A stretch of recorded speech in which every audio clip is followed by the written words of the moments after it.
जी अस्सलाम वालेकुम। Ninth new syllabus. आज हम क्वेश्चन नंबर 2 और 3 डिस्कस करते हैं। क्वेश्चन नंबर 2 6.2 का हमारे पास भी है।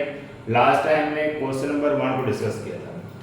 तो अब क्वेश्चन नंबर 2 में हमारे पास एक राइट एंगल दी गई है, इसके अंदर 2 एंगल काम कर रहे हैं। एक मेरे पास थीटा है और मेरे पास फाई एंगल आ रहा है। ठीक है, 3 साइड हैं, A B and C, 3 side दी गई हैं इस राइट एंगल में।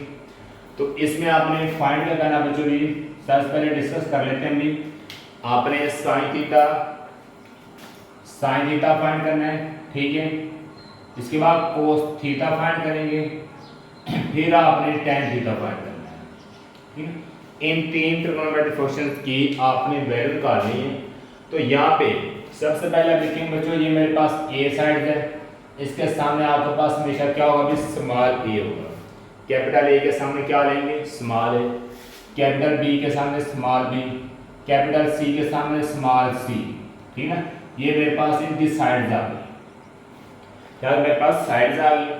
और जो आपस वर्टिकली हॉरिजॉन्टल एंगल हो, वो वहां पे एंगल कितना रिप्रेजेंट होता है, 90 डिग्री का एंगल होगा। एक हॉरिजॉन्टल लाइन हो और एक वर्टिकल लाइन आपस स्लाइस कर रही है, दोनों आपस में टच हो रही हैं, उन दोनों के दरमियान 90 डिग्री का एंगल बनता है। अब इसके बाद देखा जाए 90 डिग्री के एंगल के सामने हमेशा कौन सी साइड होती है, हाइपोटेनियस।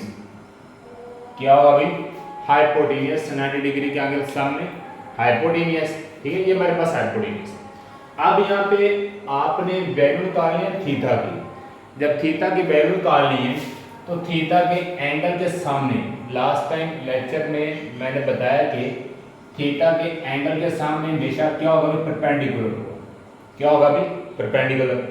ए साइड बात की वापस क्या होगी, बेस होगी। क्या होगी भी, बेस होगी, अकॉर्डिंग टू थीटा के एंगल के मुताबिक।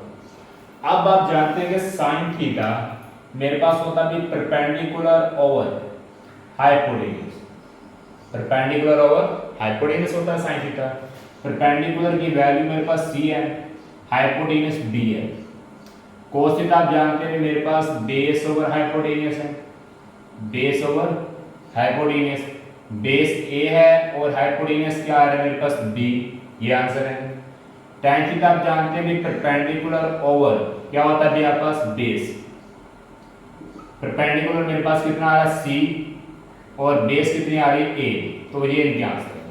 इसी तरह बच्चों अब आपने एंगल फाई ले लेना। क्या एंगल लेना अभी, एंगल लेंगे फाई। फाई के लिए आपने साइन फाई फाइंड करना है, कोस फाई फाइंड करेंगे और टेन फाई फाइंड करना है। ठीक है, ये 3 एंगल अब आपने इसमें फाइंड करना है अकॉर्डिंग टू फाई एंगल लेना है। कौन सा एंगल लेना है, फाई एंगल लेना है। अच्छी तरह सुन लेना, ठीक है, अकॉर्डिंग टू फाई एंगल। पहले मैंने थीटा लिया तो थीटा के सामने आपने साइड को रिप्रेजेंट किया था परपेंडिकुलर, और ये बेस है, ये आपस हाइपोटेन्यूज चेंज नहीं होगी क्योंकि 90 के एंगल के सामने हमेशा क्या रहती है, हाइपोटेन्यूज रहती है। अब आपने इन बेस को और इस परपेंडिकुलर रेज करना है, क्योंकि मैंने एंगल चेंज किया है। मैं एंगल ले रहा हूं फाई। अब इस एंगल के सामने परपेंडिकुलर ये होगा, जो एंगल लेंगे उसके सामने हमेशा वो परपेंडिकुलर होता है। ये परपेंडिकुलर है, हाइपोटेन्यूज तो वो ही रहेगा बच्चों। ठीक है, बेस ये हो गया, कौन सी आ जाएगी, बेस ये वाली चेंज हो जाएगी। फाई के एंगल के लिए ये परपेंडिकुलर ये वाली बेस होगी। फिर वही फार्मूला हम यूज करेंगे। परपेंडिकुलर आपके पास साइन फाई आएगा भी परपेंडिकुलर ओवर क्या है अभी, हाइपोटेन्यूज। मेरे पास था परपेंडिकुलर ए है और हाइपोटेन्यूज बी है। ये साइन फाई का आंसर है। अब आपने निकालना है cos phi. Cos phi equal होगा भी बेस ओवर हाइपोटेन्यूज। बेस मेरे पास सी है, हाइपोटेन्यूज मेरे पास बी है। tan फाई होता है perpendicular over base. Perpendicular over base, अमूद बटा कायदा। अच्छा, परपेंडिकुलर मेरे पास कितना आ रहा है, ए आ रहा है। ठीक है, बेस कितनी आ रही है, सी आ रही है। तो ये इनके आंसर है बच्चों। ठीक है, इसी तरह अब हम क्वेश्चन नंबर 3 की बात करते हैं। क्वेश्चन नंबर 3 में आपस एक राइट ट्रायंगल दिए गए हैं, उनकी जो साइड के मतलब पॉइंट भी दिए गए हैं। साइड मेरे पास ए है, बी है, सी है, ये रिप्रेजेंट की गई हैं। आपने लेफ्ट को राइट पे इक्वल करना बच्चों, लेफ्ट साइड को राइट साइड के इक्वल करना होता है। यहाँ पे भी लेफ्ट को राइट के इक्वल करना है, यहाँ पे भी लेफ्ट को आपने राइट के इक्वल करना है, ठीक है। तो यहाँ पे देखे जाए, सबसे पहले आप लोगों को पता है कि 90 के एंगल के सामने क्या होगा भी, हाइपोटेन्यूज होगी। क्या होती भी, हाइपोटेन्यूज। थीटा एंगल ले रहे हैं, थीटा के सामने परपेंडिकुलर, एंगल के सामने क्या आएगा, परपेंडिकुलर। एक बात की, ये मेरे पास बेस होगी, क्या होगी भी मेरे पास, बेस होगी। अब आपने लेफ्ट टू राइट साइन करना। आप जानते हैं कि साइन थीटा मेरे पास होता है परपेंडिकुलर ओवर हाइपोटेन्यूज, ठीक है बच्चों। इसी तरह कोस थीटा होता है मेरे पास बेस ओवर हाइपोटेन्यूज, यही होता है ना, बेस ओवर हाइपोटेन्यूज। यहाँ पे आप इनकी वैल्यू आप पुट करें, परपेंडिकुलर मेरे पास 3 आ रहा है, हाइपोटेन्यूज कितना आ रहा है 5, इसी तरह बेस कितना आ रहा है 4 और हाइपोटेन्यूज मेरे पास कितना आ रहा है 5, ठीक। अब यहाँ पे देखा जाए तो आपने इनके आंसर मेंशन करने हैं, क्या करने भी आपने इनके भी आंसर मेंशन करने हैं। इसके बाद देखिए भी, तो यहाँ पे बेटा अब आपने देखना मेरे पास साइन परपेंडिकुलर हाइपोटेन्यूज है, यहाँ पे चेंज कर रहे हैं, कोस भी मेरे पास कोसिक है, ठीक।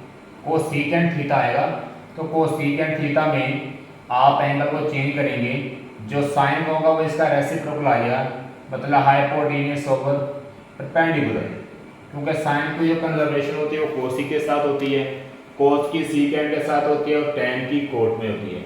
मतलब साइन को अगर आप चेंज करते हैं, हाइपोटेन्यूज और परपेंडिकुलर करते हैं, तो ये कोसिक बनता है।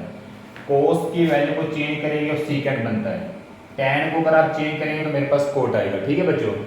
अब यहाँ पे मैंने लिखा था परपेंडिकुलर 5, परपेंडिकुलर मेरे पास कितना आ रहा है अभी, आपके पास साइन का जो परपेंडिकुलर है वो मेरे पास आ रहा है 3, कितना आ रहा है अभी 3 आ रहा है, और हाइपोटेन्यूज कितना आ रहा है 5। फिर आपने हाइपोटेन्यूज ही लिखेंगे इधर, क्योंकि अब मैंने कोसिक लिखा है, पहले गलती से बच्चों कोस लिख दिया था, अब यहाँ पे कोसिक आएगा। तो कितना आ रहा है मेरे पास 5, परपेंडिकुलर कितना आ रहा है मेरे पास 3, 5 से 3 से कैंसिल, आंसर क्या आएगा 1, जो कि मेरे पास राइट साइड पे गिवन है। अब नेक्स्ट है कोस थीटा। कोस थीटा आप जानते हैं बेस ओवर हाइपोटेन्यूज होता है, base over hypotenuse. Secant theta equal किसके होता है भी, सीकेंट, इसी को चेंज कर दें, हाइपोटेन्यूज ओवर बेस, ठीक है बच्चों, हाइपोटेन्यूज ओवर बेस। यहाँ पे मेरे पास बेस 4 आ रही है, हाइपोटेन्यूज 5 आ रहा है, इसके बाद हाइपोटेन्यूज 5 आ रहा है, बेस कितनी आ रही है मेरे पास 4 आ रही है। तो यहाँ पे बच्चों 4 से कैंसिल, 5 से कैंसिल, आंसर आ जाएगा 1।